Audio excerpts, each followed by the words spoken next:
Hello YouTube friends and Merry Christmas. Today I'm going to pick up Anna and she and I are going to go to a very special place that I haven't been to in years.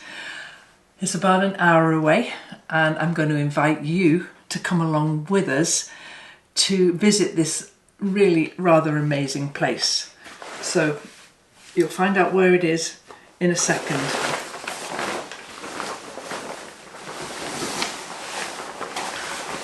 I'm taking my camera gear, but I'm not sure if this is the right bag to put it in.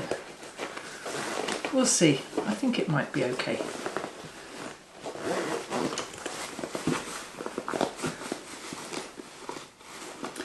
Now, both Anna and I like the same tea, so I've made a flask of rooibos tea, and that's in here, and that can go in there as well. The lid on properly, and then we're on our way. So come and join us. So I've just met Anna. Hello. And the camera's a bit wobbly. Let's see if we can make it nice and still. That's better. And we're driving along. Anna's driving because I don't really like driving very much. And what do you feel about driving? You don't mind? I don't like doing long car journeys. I'll do anything in my power to avoid that. Me too. But where am I going? Am I going left here? Sorry. Nope. Carry on. This is not a long car journey, and I've just. Good name. Show them. Oh, too late. It's gone. We're just going through a place called Snod's Edge. In fact, what a name! Snod's Edge. We're going to. I'm going to turn around and let you see out of the window. It's very beautiful at the moment. It is. So should we tell them where we're going? Yes. Go on, Anna, you can tell them. We are going to Beamish Museum. It's the open air museum, isn't it? Yeah. And what is it about Beamish that we love? Oh, it's been a long time since either of us has been. Me too, yeah. But it's when you grow up in Northumberland like I did, it's like a standard school trip every few years. Yeah. And it's this. They're basically made like a town and a school and loads of different areas, but from different periods of history. And so when Anna was visiting as a school child, a couple of times I was a parent helper. Oh, I would have volunteered for that. Yeah, one, I was a parent helper. It was great. Anyway, we're going to go to Beamish. We're going to show you some of our favourite things, and it's very Christmassy at Beamish just now. But as soon as we get out of this little dip, I'm going to show you the scenery because it's very beautiful. Yeah.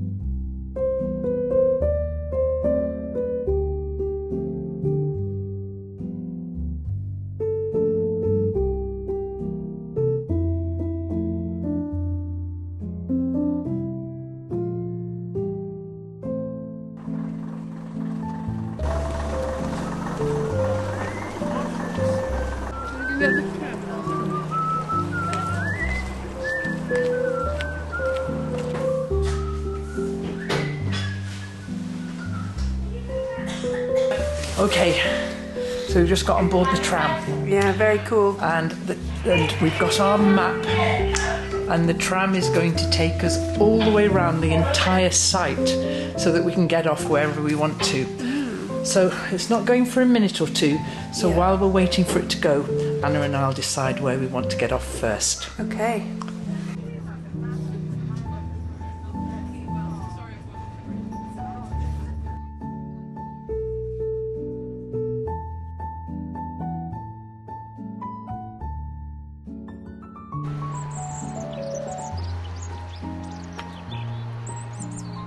Yeah, there's a funfair over there.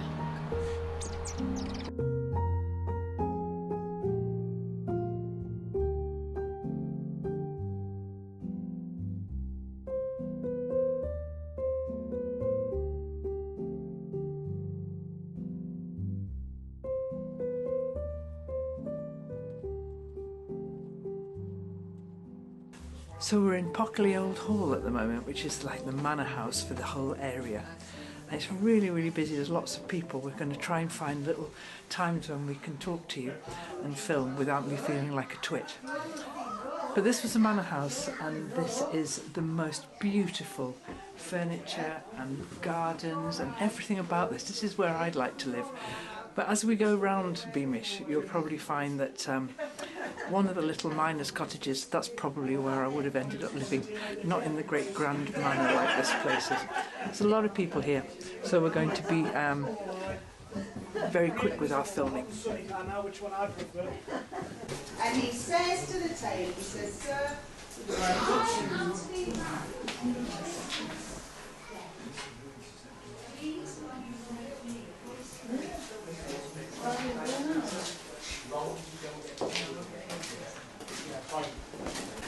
So, this is Lee, and you live in this big manor, Pockerley Old Hall. Yes, I don't own the house. I would have been a tenant farmer. Okay. So I'm renting this from Beamish Hall, which is a mile and a half away from here. Okay. So I'm paying them around £95 a 6 months rent each. Okay. 6 months. £95 for 6 months. Yes, which is That's quite a lot. of money. Yeah, it is. Yeah. But I'm making £100–150 a year profit after paying everything, so I'm doing very well for myself. Well, the place looks fantastic. Thank you. It's really lovely. And the main town on this one. We're off to the 1950s town now, and I'm going to go and have a look around there.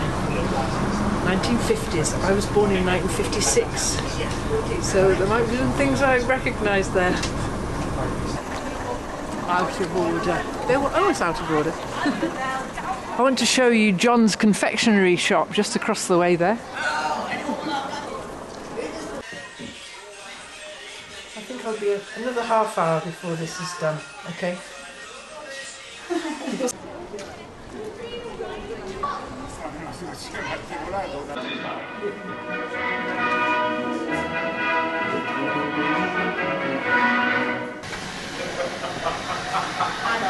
Still only 3 ring. Oh, right. So you can go for a cheaper model. 3 ring. You've got less space. This one obviously needs a bigger kitchen. Very good. Well, yes, that's very, very good indeed.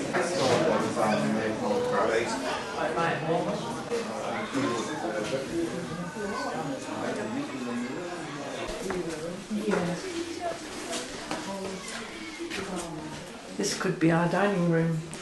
Look at this. We had one just exactly the same. Exactly the same. With all our best pots, not the ones we use day to day, but all our best ones were in there. And the sideboard. Strange piece of equipment, the sideboard. And yeah, we're going to have a good look around this house now. Another fabulous sitting room. And you know, my mum would have been so proud of how clean and tidy and how modern everything was. She wouldn't have painted the wall that red though, I don't think she would have liked that. But we would have had decorations like this at Christmas time, for sure. Very good. So many memories. I have one of these at the last Homely house, don't I? Amazing.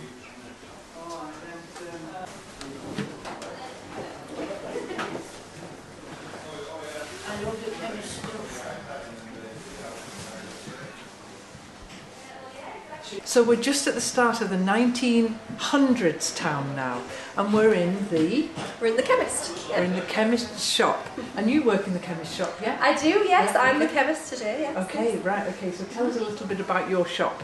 Right. So, well, this is a chemist, but it's a chemist in the same way that almost Boots is a chemist.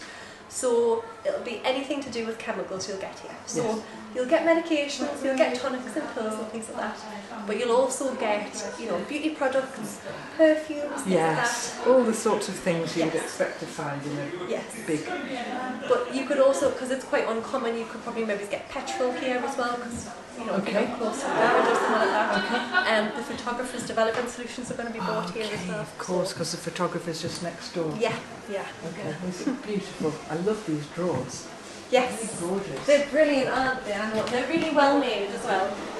So, because a lot of the things in here are quite pungent, shall we say. So we've got some menthol. Oh yes, absolutely. So, oh yeah, yeah, you feel it in your eyes. Yeah. So yeah, you would use this for if you've got breathing problems or something like that. And you would be making up all these potions and lotions for people. Yes, That's your job as the pharmacist. Yes. Yeah. So everything's probably going to be bespoke. I'll have my own recipes and everything like that. Yeah. And then it depends on what's wrong, but you might come in and say, you'll describe your symptoms, and then I might make you a tonic or a pill or something like that. Oh, that's quite an interesting one. I might have to think of some symptoms for you.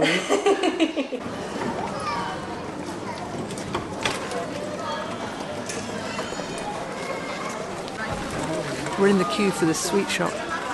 We've got to queue up for the Jubilee confectioners. Okay, so we've got the candy sticks, Dolly Mix, the Jazzes, Porky Pigs, sherbet lollies, snowies, white mices, sugar mice.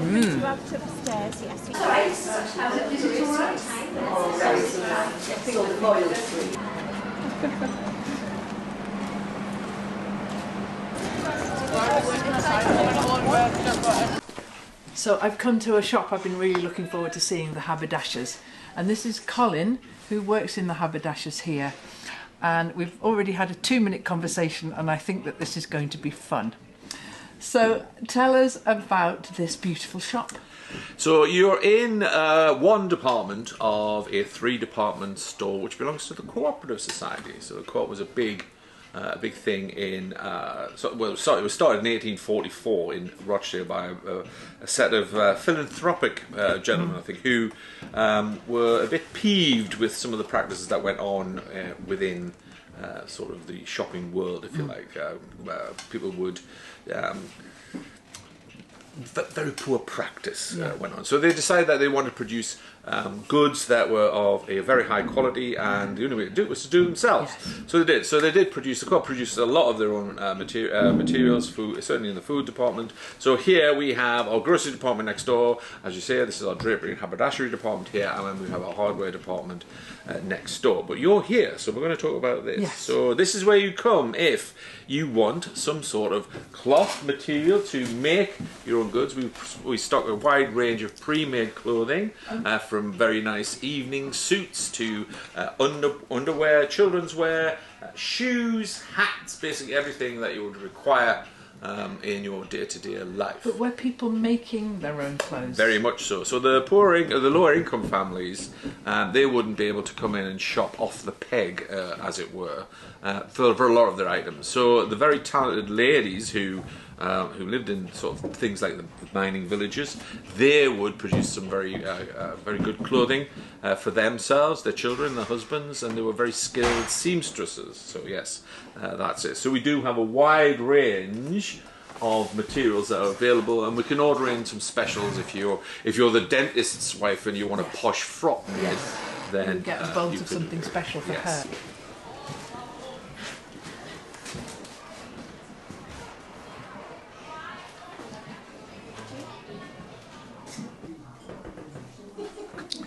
So we've been in the shops there, and we've walked along the street, and now we're in a lovely terrace of houses, and this first one is the piano teacher's house, the teacher of the pianoforte, and so this is the bedrooms upstairs. Really rather plush. I love that old hot water bottle on the bed there, and these lovely eiderdowns, no duvets, and so piles and piles and piles of blankets and eiderdowns like that. Fantastic.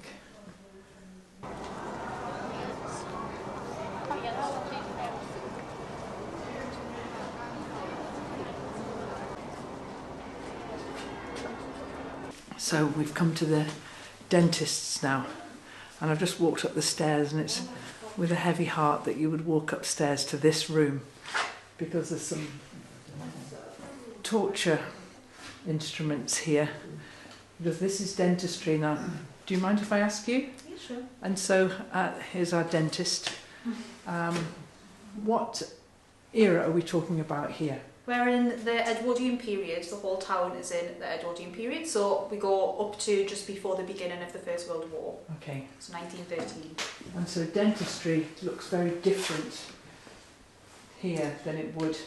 It does, yeah, but I always like to point out, even though it looks kind of scary when you're walking in, and maybe sometimes we make it sound a bit scary as well, you were really fortunate if you were coming to a dentist back then. You were really privileged because it was very expensive. So if you're a working class person, you wouldn't be coming here.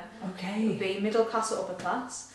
And of course, the dentist wouldn't be wanting to scare his customers away. So you wouldn't be trying to make it look as scary as possible. You'd be trying to make you feel as invited and welcome as you possibly can. Well, that's very reassuring. And you're right, it's only really the people who have money who can afford to come here and have their teeth seen too. Yeah, exactly.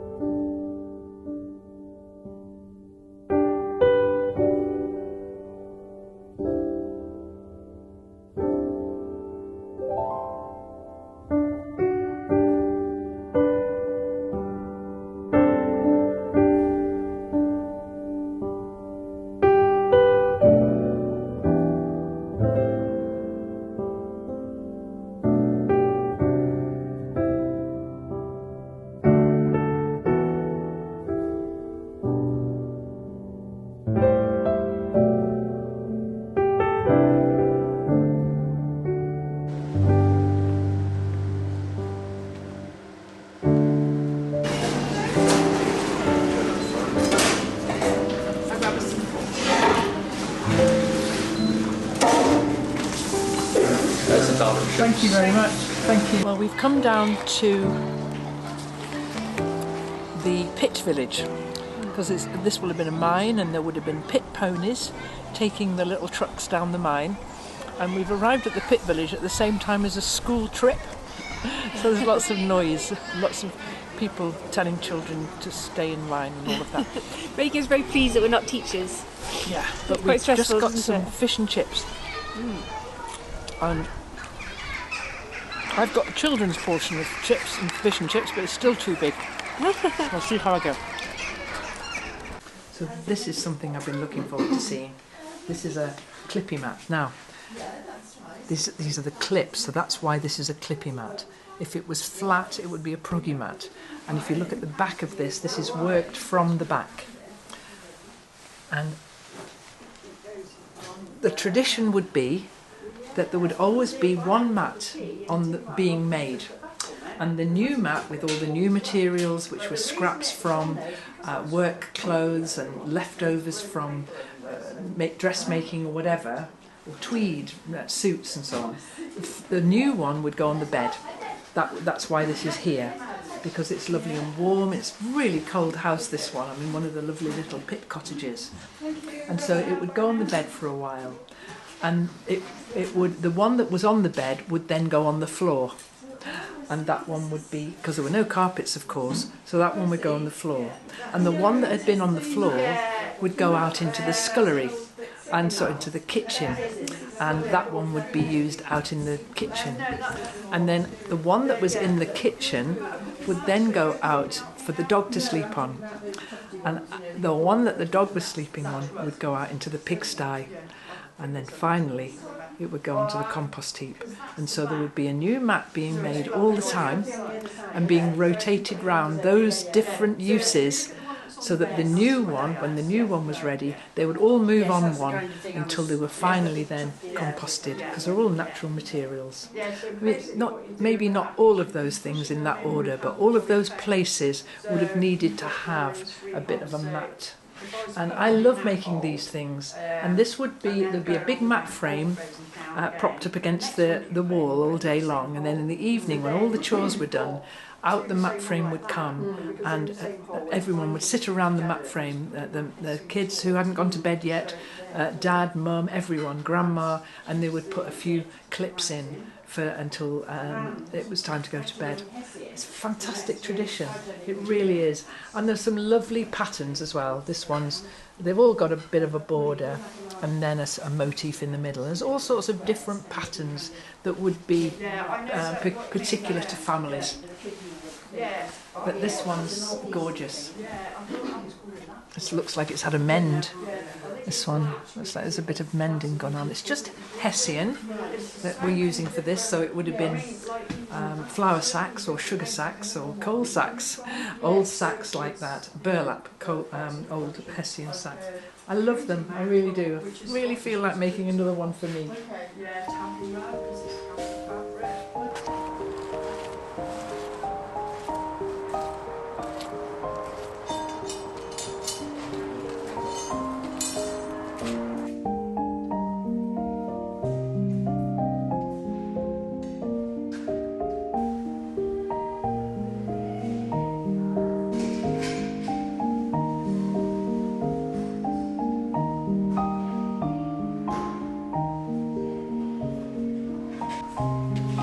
So we've come into the schoolroom now, and this is the room for the 5 and 6 year olds.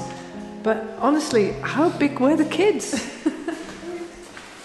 How tiny these desks are. They're so small. He looks so tall now. I feel like, we sometimes talk about Gandalf and Frodo. I definitely feel like Gandalf here today. These desks are so tiny. What a beautiful schoolroom though.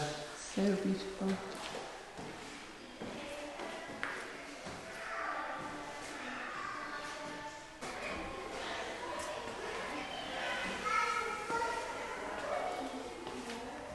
Lovely. So I'm here now in the stables for the pit village, and I'm talking to Lisa, who looks after the pit ponies. Now, she's very kindly agreed. What's this one called? This is Flash. Flash. There he is, look. She's very kindly agreed to let us look at Flash and tell us a little bit about these ponies and what their work would have been. But first of all, Lisa, Yeah. tell us what you just told me before we turned the camera on.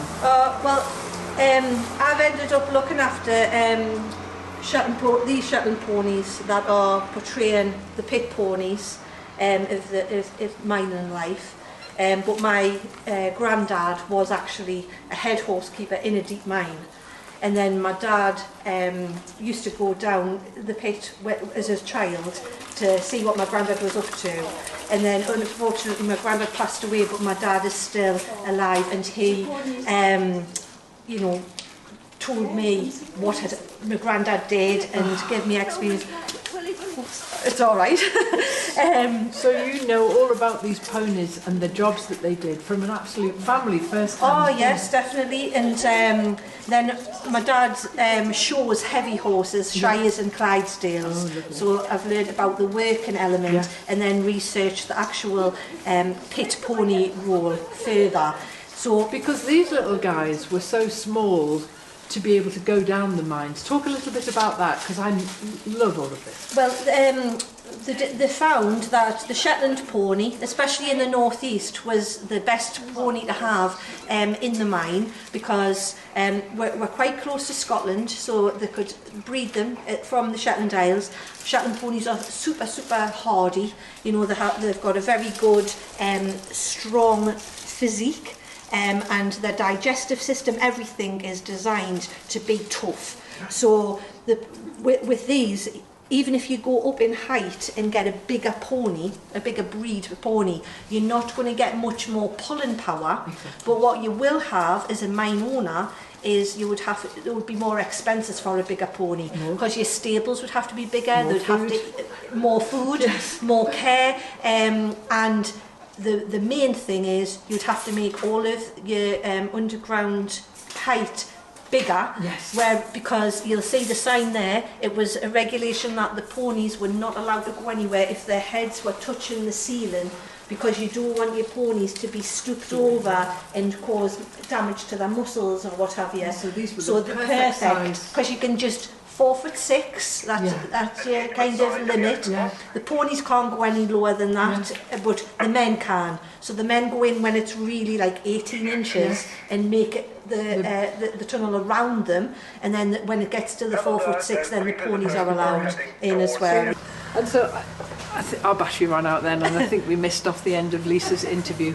But I'd just like to say thank you very, very much indeed for talking to me about your beautiful ponies. And we're going to leave Lisa now to untangling this large roll of string that's in a big old mess. So thanks for doing that. Come back in a week and I'll still be doing it. That is so sweet. Thanks, Lisa. Oh, you're very welcome. Thank you. Thanks so much. Take care now. Bye now. Bye. Oh, now look at this room. So what I was talking about before with all the rag rugs, here are different ages of rag rugs all over the floor. 1, 2, 3, 4, 5 of them. Oh my, amazing. And some lovely crocheted blankets on the beds and a patchwork blanket. Let's look at this one. There's a nice little patchwork cover there. Oh, I'm liking this room. Still have a clothes dryer like this. Me too. Yeah. They're great. But here on the windows, these windows are all taped up like this, so that if there was a bomb damage, then the windows wouldn't all shatter and all the glass wouldn't fall into the house. And so these are all the taped up windows. The proggy frame, all set up on this beautiful big mat frame here, and all the work is being done here. They've got this fantastic central star motif here, and then they would sit either side of it and poke a few more clips in. So here's the big basket full of clips here, and this is an old-fashioned dolly peg that's had one arm taken off and this bit shaved a little bit, which means that then you can press it through the hessian and push this piece of fabric in and thus make your proggy mat. That's amazing to see that. Really, really great. And a load more clips here. Loads of them. So Rebecca's just sitting in the best spot in the whole kitchen, sitting by the fire, keeping nice and warm. What are you making, Rebecca? I am making a crocheted scarf. It's very beautiful. Nice open pattern you've got there. Did you make that pattern up? No, I found this one online. But oh no, you can't say online. You're a Beamish. You're not allowed to say online, I'm afraid. This pattern was handed down from your grandmother, wasn't it? It was, absolutely. Yes, it absolutely was. Yeah. I'm loving this room. We've been to lots and lots of different places all around Beamish. Yeah. All the beautiful areas that you've got, but I think I like these working places, the kitchens, the warm fire, the crafts on the go, all of that. Yeah. These are the places I like best. Yeah, I agree.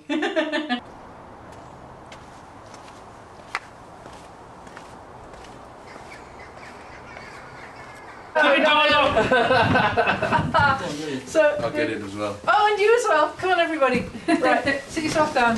So I need all your names first of all. I'm Matthew. Matthew. Charlie. Charlie. Jed. Jed. Stuart. Kate. And this is Anna. And so we've come today to do a big full-on filming day in Beamish so that I can share this with my YouTube channel on Christmas Eve.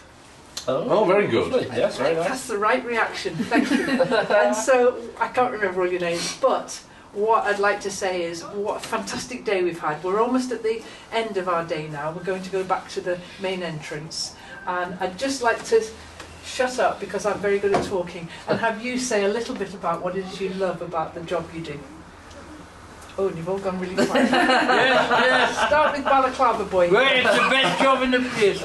It's the best job in the place. Well, if you're a tram enthusiast or a train enthusiast, okay, you know you couldn't get a better job. Because we're right by the depot here. Yeah. So where they all go in the evening, where you get all the go.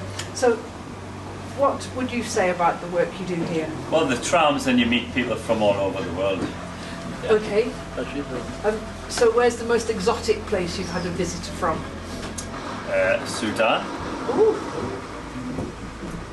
Sudan. And they all love it, don't they, when they come? Oh yes, that's unique. There's nowhere really. Not many places have museums like this around the world. No. You know, there's a few in the Netherlands and there's a couple in Sweden and Norway, I think.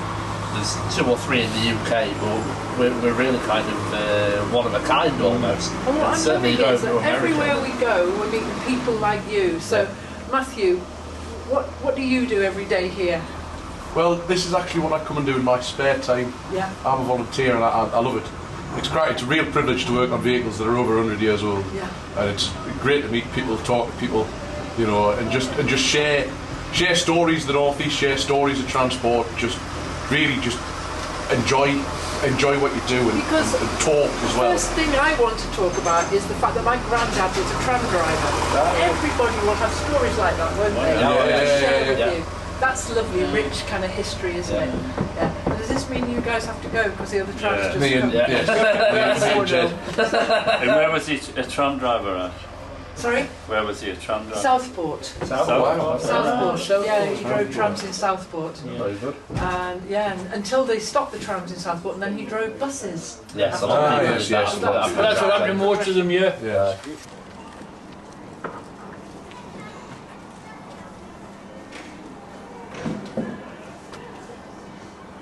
Well, Anna and I are on the top of the tram now. It hasn't got a roof, so it's very, very cold. But we're going to do one last circuit of the whole site so that we can look at one last time at all these amazing places and then end up back where we started at the end of a really rather wonderful day. Okay, we're being shouted onto the tram, the people who aren't here yet. And we've spoken to some wonderful people and seen some fantastic things, and I think this is what I love most of all, is talking to people. These are volunteers, are quite a lot of them, about what it is they're doing and why it is they like what they're doing. So we filmed a few little interviews, but I've talked to people a lot more and found out why it is they love this place so much. It's been amazing. And so we're in the 1800s village right now, town, sorry. They would think of themselves as a town. And we're going to go all the way down through the whole site now. So enjoy this last look at Beamish as the sun starts to set.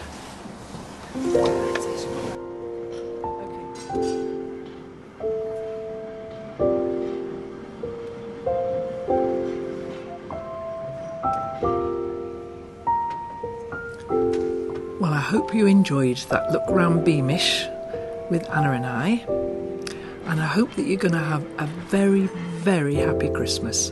Thank you so much to all of you for supporting me here at the Last Homely House. You're all wonderful. We'll see you soon. Take care.